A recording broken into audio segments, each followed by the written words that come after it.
All right, welcome to this week's episode of Vets and Real Estate Podcast. I'm joined by Johnny Martinez, former Air Force turned real estate professional. So stay tuned and hear what your recruiter may be doing now.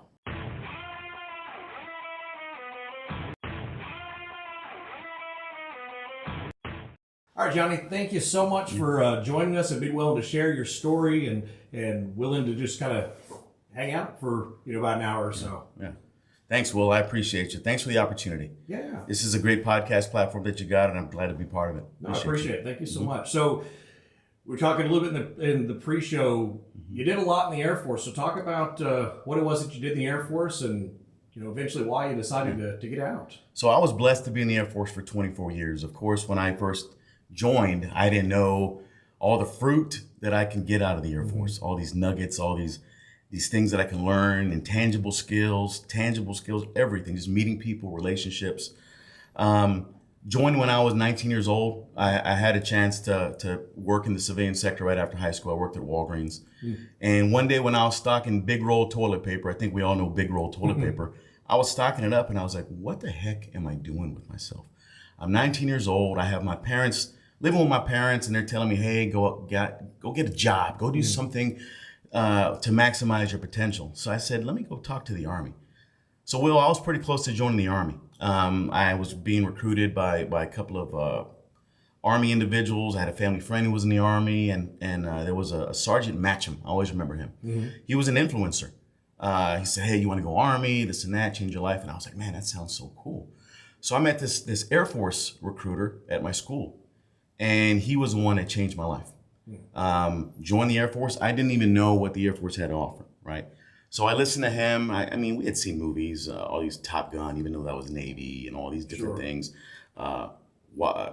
Wildcat, I forget these movies, but they were very influential to me and to a lot of other people. Yeah. So I joined, and I thought I was only going to go for 4 years. I kept re-enlisting. It was great. My initial job, I was a B-1 avionics technician. Okay. So I worked avionics and electronics. Didn't even know I had that skill in me. Yeah. Did pretty well on the ASVAB, and they put me in that job. So I was up in Dyess Air Force Base in Abilene, Texas, about 3.5 hours from San Antonio. Did that for about 4 years there, and then I said, man, I want to expand my horizons. I love people. I love team, because I had learned all these things in the Air Force while I was progressing. I said, team, something bigger than myself. Let me give a try to being a military training instructor, otherwise known as a drill instructor. We've seen the movies, these guys at Yale, and discipline, teamwork. So I did that for 4 years, and that kind of amped me up, and it gave me a whole new level of perspective on what life, teamwork, and discipline and all these things were, and leading people. I was becoming a leader, more profound leader, not only within myself, but I was able to lead others. So I said, man, I'm ready for the next thing. What else can I do in the Air Force? So then I became a recruiter, and I was stationed in San Antonio. So I was in hometown San Antonio. I'm from here, born and raised, got to recruit. Yeah. And I was creating an influence within San Antonio, changing people's lives and perspectives. Because, Will, a lot of people really didn't know what the Air Force had to offer. If people knew what the Air Force had to offer, there'd be a line all the way down to the Alamo Dome from here, right? So I was able to do that, and I was able to learn a lot of skills, a lot of intangibles, like being able to speak in front of people, having the confidence to get out and change people's lives and change their perspectives. I had to talk to parents, Will. It wasn't only talking to the kid. You had to talk to parents. Yeah. Because if you can't influence the parent, the kid's not going to join. If you can't influence their boyfriend or girlfriend, Will, they're not going to join. So you got to be able to put your personal testimony and your skills on the table to be able to show these individuals, hey, the Air Force is what you really need.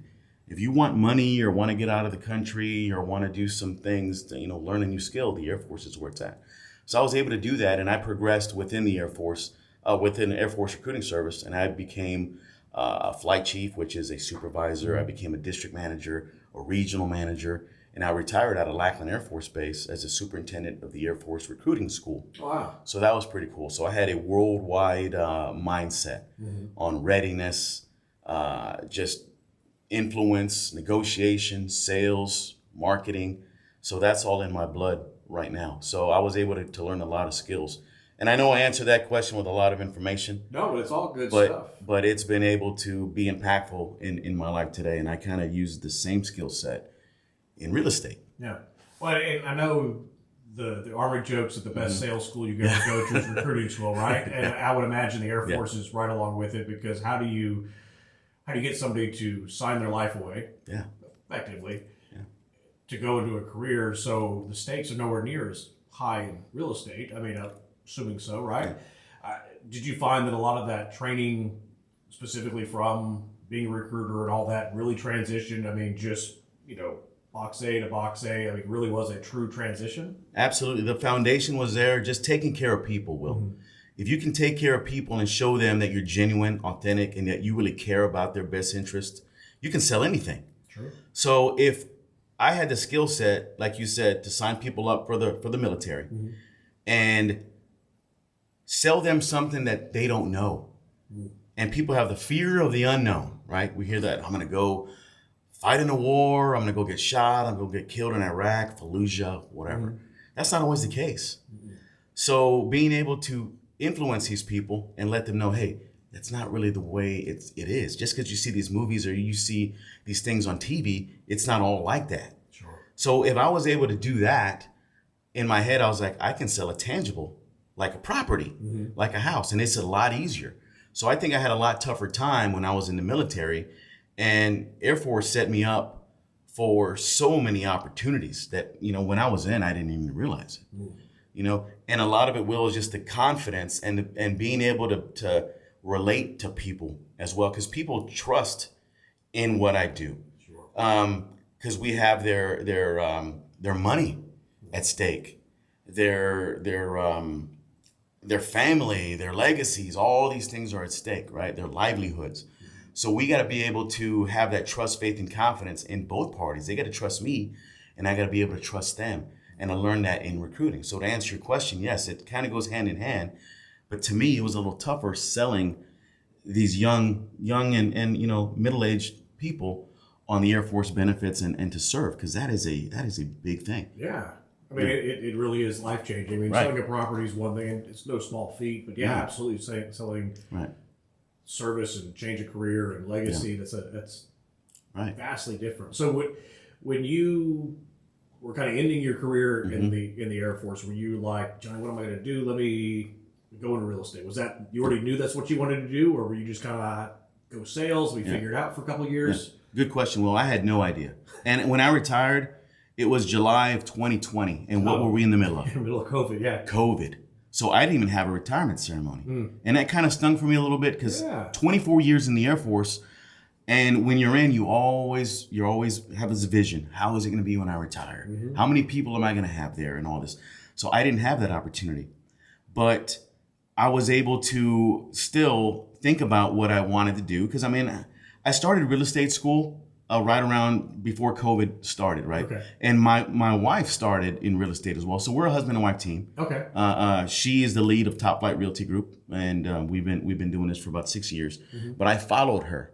So to answer your question more specifically, I had never always thought about it. I knew I was good at sales, marketing, and negotiation. But when she went into it, she's the one that brought it up. She goes, maybe I should go into real estate. And I said, you know what? That is a great idea. You go into real estate, and I have all this knowledge and experience. We can make a team. Yeah. So I joined, and with the kickoff of COVID, we didn't know if we were all going to perish, what was going to happen with the world, what was happening, right? So I got my real estate license when I was still active duty, but everything was shut down. So we didn't know if that was going to be the right decision or what we're going to do, if we're all going to be living in a bubble with masks on for the rest of our lives. So as that kind of COVID kind of subsided a little bit, it still hasn't subsided, but at that point, it was scary, Will, because it was fear of the unknown for me. I was like, what am I going to do? My money's about to run out, right? And we're all on lockdown, businesses are shutting down, so it was a scary thing. So I had this mindset, we got to do something. So I wanted to go into real estate, but there was no real estate being sold at that time. There was about a 2-month time where it was dead, right? So I had to become relevant, all right? And I had to start marketing myself. So social media was huge during COVID. And that's when people started being creative and innovative on how to make a name for themselves, how to be active and visible. So I created this little podcast. Well, a team and I kind of created this little podcast premise in New Braunfels, Texas. And it started taking off. We started interviewing individuals and business owners and things like that. But all that went back to real estate because they were able to see me in my face. And I was like, okay, this can work. Just being active and visible on social media. And well, a lot of people are kind of reluctant to be active on social media. So kudos to you for this podcast. This is a great platform to highlight people, by the way. So I did the thing, and the rest is history. It just started taking off. COVID started, subsiding, and we became very successful in real estate. And success doesn't always mean money. Well, success means helping others. So I don't gauge my success on money. I gauge it on how many families I've helped, and I was able to help a bunch of families. And people started knowing me. They knew me as an Air Force guy. But now they started knowing me as a real estate agent or a realtor. And it started, coming into fruition where now I'm a brand. I'm a realtor, but I'm a brand. And my brand is customer service, passion, veteran realtor. I'm able to help people solve problems, help them with their investments and all these things. And it kind of took off from there. So you said something interesting in all that was that you don't judge your success by the dollar amount you make, which I think in real estate is definitely one of those things that many of us do, right? You walk in, I've sold so many millions of dollars of property, I've done this, I've done that. But you chose to define success as how many people you've helped. Right. Why? I guess why, and do you think that is giving you a competitive advantage anyway? So let's just be honest and let's have some real talk here. When I see realtors post, I've sold this much in volume, I've made this much, it kind of sets a bad tone, at least in my mind. And this is my personal opinion. This is not, not that it's wrong, but when I see that, I kind of cringe a little bit because it kind of makes us look like used car salesmen sometimes. I'm selling and I'm making money. It's all about me, me, me, me. No, it's not about me, me, me. It's about my buyers. It's about my sellers, their families. And I'm a firm believer, when you put their best interest in mind over how much you're making, then it kind of speaks for itself. You become more authentic, more genuine, things like that. So that's just me. Well, I kind of cringe a little bit. I'm like, and I don't like talking about people as my clients. They're not my clients, they're my friends. Because now I've been able to establish rapport with them, build a relationship, and now we're friendly. And now we're in the friend zone. Now we're friends. So when I see, and this is just me again, when I see people say, my client, it kind of looks transactional. And when you base the money on the, on your social media posts or talk to people about the money, it looks more transactional than relationship. And that's just me. That's subtle. I mean, it really is. That is a subtle difference. They're my friend versus my client. It's the number of people I've helped versus the number of transactions. And I can see exactly where it goes. I was at an Inman conference a couple of years ago, and it's still stuck with me today. This lady was a luxury agent. She was, like I said, she is from Miami, but she was sitting there, and she sold LeBron's house and helped him buy one. She's all these, high net worth movie stars, NBA, you name it. That was her clientele, right? And she goes, "Y'all, I'm the help. I'm nobody special. It's not about the awards, all that kind of stuff. The moment I think I'm the star of the show, the moment I think that I am the one that this is all about, is the moment I get fired. Bingo. Because LeBron's a bigger star than I'll ever be." And I was like, damn, like there really is something to it. And I think you're hitting on that as well, is that they are the star of the show. They're the ones that are there, and you're just there to help. Yep. Because they have a choice. They can hire you or they can hire somebody else. And so I say that because people want to relate to me. They can hire 100 different realtors. Sure. But why do they choose my wife and I? Because they can relate to us. And when I go out, I'm not wearing any suit or cufflinks or any kind of stuff like that. Maybe if I'm going to go sell a luxury home or something, you gotta present yourself in a way. It's all about presentation. But most of my people that I help are military or vets. They want to see guys just like me, polo shirt, some tennis shoes, some jeans, a cap. They don't want some person who's, has $800 suit and stuff, because it's kind of intimidating to them.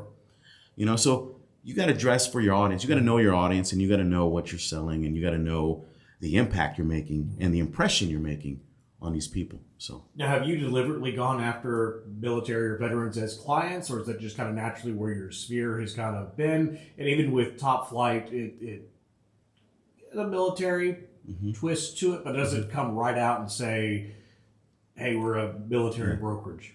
Well, I think it comes natural because I know the lingo. And when people call me or they look to me for help in transitioning or PCSing, I'm able to talk about those acronyms: PCS, TMO,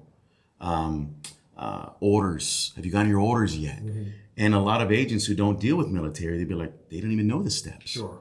They don't know what TMO is. They don't know timelines and all these things. So they're able to relate to me, and I get a lot of referrals for that. I get these commanders that I work with, and what do? They tell their subordinates or their people that are coming in, their inbounds, hey, Johnny and Jessica Martinez, they're here to help you. They know how to take care of their people. And when I have a commander doing that they trust me, I mean, that says something as well. These full-bird colonels, majors, things like that. Yeah. So that means a lot to me. Yeah, and I think that's what a lot of folks, when they want to start targeting military, well, how do I do it? How do I do it? And they go overly patriotic and branding, they go over that way. And I remember as a young sergeant, never lived in the barracks the entire time, right? I never bought a house, never rented a place or anything like that. We had a lady, I laugh, I can't think of her name to save my life now, but we call her the taco lady. She came by every Friday, dropped tacos off. She was a real estate agent. Right. So she came by, she dropped tacos off, and hey, how you guys doing? She told us where to go to church. She tried to set us up on dates. Like, she was just part of every Friday. We knew the taco lady was going to come, and she was going to take care of whatever the business was. She was a resource. She was. And then when my, new soldiers were coming in that were married, we were going to look someplace, I didn't know the first thing about real estate, but I was like, you know what? I wish I could remember her name to save my life. It's been a long time. But I remember, the taco lady. Go talk to the taco lady. She'll take care of you. And sure enough, her entire book of business was simply from bringing tacos to us. It was that resource, that relationship that, I didn't know any different. And you know what's cool, Will? You bring her up today, even though you don't know her name, but she made an impression on you. Absolutely. This has been 20 years now. Yeah. And that's what I talk about. Make an impression on people. Make a positive impact, and they'll always remember you. Yeah. So, I love that it's that mindset. And I think that's a lot of times what we as an industry miss, right? And again, it's about the transactions, about the flash, it's about all the HGTV, let me go show you these houses and all that kind of stuff. But in real life, it's not even, in the commercial side, it's nothing like that. But Will, it is a happy medium. It is a balance. Because when you're on social media, you have to promote yourself in a way, and you got to be confident in it. You got to promote yourself in a way that you are the resource. You are the beacon of light that can help these individuals either PCSN or transition from California to Texas, from wherever. But it's just a happy medium. But be careful in your words that you say. Don't talk about money. Don't talk about that they're your clients. My clients. It just comes across as transactional. So I'm very mindful of the words I say and some of the things I speak to my clients, and when I'm marketing as well. It's just a little those little specific details that I'm very mindful of. Sure. How is going into business with your spouse work for you? Because that seems to be a whole lot more common in real estate, having a husband and wife team.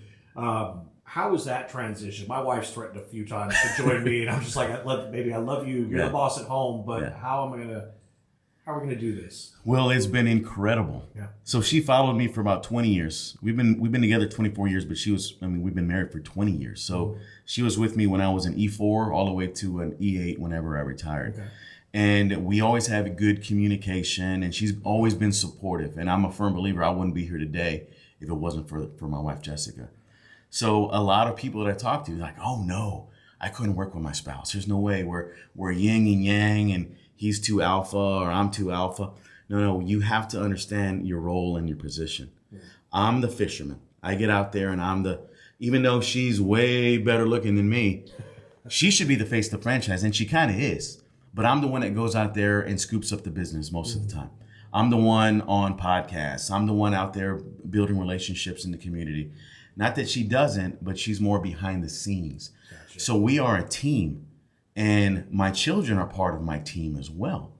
And so without my wife and her support and understanding the real estate business and all the entrepreneurial things that we do, we're interchangeable, and we have that dynamic where we're always together 24/7, but we're able to change the conversation where it's not just, we're not inundated with the same conversations over and over. And sometimes I'm in charge of some things, even though she's the lead, I'm in charge of some things. And I mentor her in a lot of things, and she mentors me in some things. So it's having like Yoda on my side sometimes, and Yoda for her on the other side. And it's just if people get to spend some time with us, they'll be like, these guys are down to earth, and they're not too overbearing or overzealous of each other. And we just have that consistent communication. So I don't even know how to really explain it, but we don't get tired of each other. We still get the butterflies, Will, whenever I see her in the morning, or I go to a meeting and I come home and I'm excited to see her, and I think she's excited to see me. But it's always, there's love involved. There's a lot of love involved. And when you love something and you love the people you're working with and working for, it just makes it better. So we're always trying to fulfill the next step. What's next? Yeah. What's next? And a lot of people say, are you ever satisfied? I don't think you can be satisfied for a moment, but work has to get done. With as much things as we have, work has to get done, and we just can't stop. So we try to take vacations, but we take vacations, we usually try to have a backup, somebody who can take over and, be focused on our friends. I'm not going to say clients, on our friends who are looking to buy or sell a home. So yeah, it's fun, Will. Yeah. No, and like I said, I think it would be a challenge for a lot of folks. And obviously, you guys have figured it out. That it works, and for her to follow you around for 20 plus years, obviously, it's some of it's paying homage, and I've seen that many times too. Is that, hey, you put your career on hold. Yes. Now it's your time for your career. How do I support you? Yeah. And we are better together. Right. If we were apart from each other, we wouldn't be as successful. So we understand that. So what was the most shocking thing as you got into real estate? What was the thing that you didn't anticipate, you didn't think was going to be part of kind of the daily, habit or the daily life that you deal with on a regular basis? Yeah. And this is a Keep It Real podcast, right? Yeah. Other agents that don't have the same mindset that we have. Okay. And one of my weaknesses, Will, is thinking everybody has the same mindset as me. Best interest of your clients or your friends, and want to get things done. Not everybody has the same motor that others have. And I want to get things done. I want to talk about solving problems immediately, and some people want to wait till 3 or 4 days later, till hopefully it subsides. No, we need to speak about it now because we have our client's best interest in mind. Mm-hmm. We got to solve this issue, and we got to walk in lockstep together. Just like in the military, we got to accomplish a mission together. And you remember that being in the Army. Yeah. Here's the mission. Let's get it done. And sometimes it's challenging because not everybody's on the same page. So not having lenders on the same page, title companies, buyers, sellers, and when you have these outside entities be a part of the transaction, that makes it tough. But it also makes us better, Will, because we're able to have these new skills to solve problems. And it feels good when you solve these problems, when you're able to overcome these challenges. Mm-hmm. But it would be a lot smoother if everybody was on the same page. But some people, when we spoke about it, we kind of touched on it. Not everybody is in it for the same reason. Some people are in it for themselves. And some people would rather hit roadblocks than to make it a smooth pathway to success. If we just all work together in unison, we'd all be happy, right? Sure. But it doesn't always work like that. So that was one of my biggest challenges, is just finding out not everybody has the same mindset. Yeah. Some people want to roadblock everything. No, I 100% agree. Right. I think even in the commercial side, I think it's maybe more so on that side, because ego comes into play so much. I mean, and to be fair, military folks, we've got a reputation for having a little bit of an ego too. Yeah. But it also, that ego gets put aside when the mission needs to get done. Have to. Yeah. I mean, I have an ego. You have an ego. We all do, because we've been accustomed to solving problems, and we build confidence as we go. Each transaction, you're like, okay, I'm doing well. Let me go on to the next step. but it's detrimental sometimes to people, just like you said. Yeah. So other than just dealing with the other agent population, which I think a lot of us could say people are the hardest part of our job, is there anything else that just kind of shocked you or kind of stood out that you didn't expect? Or not necessarily, because so the market goes up and down just like in the military. Some if there's a war going on, if there's something out of your control, something happens on the news, it's a deterrent for people to join, just like the market. Interest rates, neighborhood. I mean, it's there's so many things up and down, right? So I kind of dealt with that in the military as a recruiter, being able to overcome things we can't control, and that is another thing. And it kind of goes hand in hand what I said initially. Things out of my control are tough for me. I like being able to control everything within my span of reach. So one of the toughest things, I guess, timelines, maybe, because I'm a big advocate of you have to have a schedule. Okay. And it's got to be, you have to have, let's just say Mondays, you're out there zone canvassing. And when I say zone canvassing, you're out there shaking hands, kissing babies, buying people coffee. You're out in the community, doing some social media. Maybe Tuesday, you're out there looking at new builds.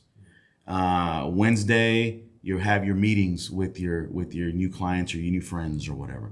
Thursday, you're back to zone canvassing. Then you're sending out mailers the next day. So just staying consistent sometimes, because what happens in real estate, Will, you're going to get a new client calling you, and your whole schedule is going to change. So just being flexible. And I think that is a tough part for a lot of new agents, especially. Oh, yeah. Being able to flex up and pivot where you need to, and at the same time still be able to market and set up these meetings and do all these different things. Because in real estate, a lot of people don't even realize this, you're running a business. Right.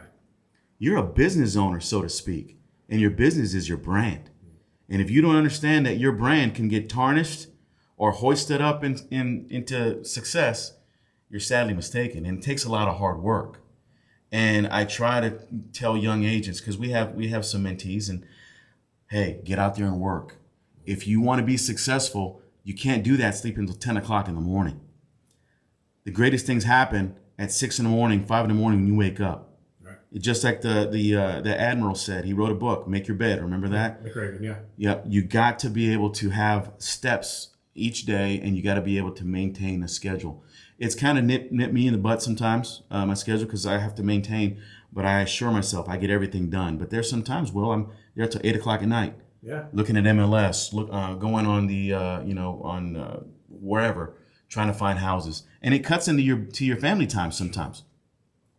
And there is no such thing as balance. There's not. It's prioritization. What's more important at that time? Because if everything is balanced, then you're not really running a successful business. You can't have everything balanced. You can't balance your family the same way you balance your business and everything else. It's prioritization. And back to your question about my wife, she understands. My kids understand that I'm going to be there sometimes till 10 o'clock at night, on the phone with a lender, on the phone with a client. And that is a tough pill to swallow sometimes. Because even when I was in the military, I'd be home at 5:30 and I'd be done for the day. But sometimes it doesn't work out like that. So that's kind of a challenge as well. No, that's fair. That's one of those struggles I know my wife and I have had. We've gotten obviously a lot better with it, but she's worked for the city, for the government for a long time, 5 o'clock, and she's more or less done. She was working the airport, so sometimes she'd have shift work or something like that. But, when the day's done, the day's done. But yeah, sometimes, it is. You're on the phone till late at night. Client calls you in the middle of the night, something's going on. I started my career off in property management, so we joked there for a while. I had like 21 days where my wife is like, "Miss Sanchich is calling you this time," because it was 21 days of like this building flood, that one had a fire, somebody broke in here, sleep in a mechanical room, closets. It was miserable, but it was the job. Yeah. Bless your heart. Property management, holy cow, Will, that's something, and that'll put some hair on your chest. I tell a lot of agents too when they come in that property management isn't a bad place to start. If you need the steady paycheck, if you think you can't do the sales role, you can't do that. You need to build some of that knowledge first. Property management is great, and regardless of what you did in the military, you maintained something. Right. You did the function checks on your M16. You maintained the commander's truck. You did something. You know how preventive maintenance is supposed to work. Well, that's property management. You understand how the building's supposed to get checked, how it's supposed to be looked at. the people might be the only thing that's a little new, but you can manage that if you dealt with other service members. And it's a great place to start, especially if you're worried about that stable income. Right. And you're solving problems constantly. And you're constantly providing customer service. Right. So that's cool too. Yeah, I joke that the only difference between an Apache and a building is the Apache will blow other things up. The building will blow itself up if you don't maintain it. But the principles are the same exact thing. Just systems are a little bit different. It's exactly the same. And so recruiting is the same as real estate. It's pretty much the same thing. It's just a different product. Yeah. So if you were to look back, knowing what you know now, is there anything that you would have done different, or anything you would kind of guide yourself, or your kids are kind of in that same transition period? Is there something that you would say, hey, you have to do it this way, or don't do it this way whatsoever? Well, that's a great question. I've been blessed, and I look back and I ask myself all the time, how could life have been different if I didn't join the military, or if I would have joined the military and not gone into real estate and all that? I think I'm in my happy place right now. I'm fulfilling a lot of things that I never even thought that I would fulfill. The relationships I've built, the mentorship I provided for people. And what's more important than money, Will, is when people say, Johnny, thank you. You've helped me and my family. And I can probably get that in other careers. Sure. But being able to help the military family and continue to help vets and military families, I think that is my calling. And I'm not just trying, it's not just because I'm here on Vets and Real Estate Podcast. Right. This is the truth, and this is what I live by. Because I can go be a professor, or I can go do other things, but I wouldn't get the satisfaction of doing what I do today. And I mentioned earlier, I'm not only a dad, a husband, and a podcaster and a realtor, but I'm a leader in the community. And people look to me for advice. They look to me to help organize their projects and to highlight them on my podcast. That means the world to me, Will. Yeah. And just like the taco lady, I'm a resource. And I don't think that I can be as resourceful if I went into another career where I'm just a one-trick pony, where I'm just doing one thing only. I'm blessed to do a lot of different things for a lot of different people. And so, to answer your question, I think I'm in my happy place. And would I do something different? Maybe little tweaks here and there, little things, because you always look back, and hindsight's 2020, circumstances, but overall, Will, I'm where I need to be. Yeah. At 48 years old, I'm impacting my family and my kids. They look up to me, and they kind of look to me like I'm their hero, because I'm on this podcast platform talking to different people all the time. And hopefully they aspire to do something like that. Maybe not on a podcast, but building relationships, genuine, authentic relationships. And that's what I do every single day. And I'm going to continue doing it till I'm in that box. Right. And yeah, I'm doing what I love, Will. And I'm pretty blessed. Well, and it is lucky, because a lot of folks struggle to find that. I mean, they'll spend their entire career trying to find that. So you're blessed to have found it. And one of the things I love about real estate just in general is that we really do impact community, family. Yes. The home that you're putting one of your friends into is where they're going to have their kids. It's where they're going to, experience first Christmases. They're going to, experience the death of a loved one. Life happens there. Yep. The role of a realtor is so impactful, and a lot of us don't even realize it. This is not a job. This is a calling. Right. You're here to help people. And if you don't truly believe that you're here to help people, then get out the business. Yeah. You have to help people, and you have to be genuine with them. So I don't think we could leave it anywhere better than that. Yeah. So Johnny, thank you so much for your time. Thank you so much for sharing your story. We do get questions from time to time as well, so hopefully you're willing to jump in and answer those questions, and hopefully come back as a guest another time. Absolutely, 100%. Well, it's my honor and a privilege to be on this podcast. Appreciate it. Thank you so much. Yeah.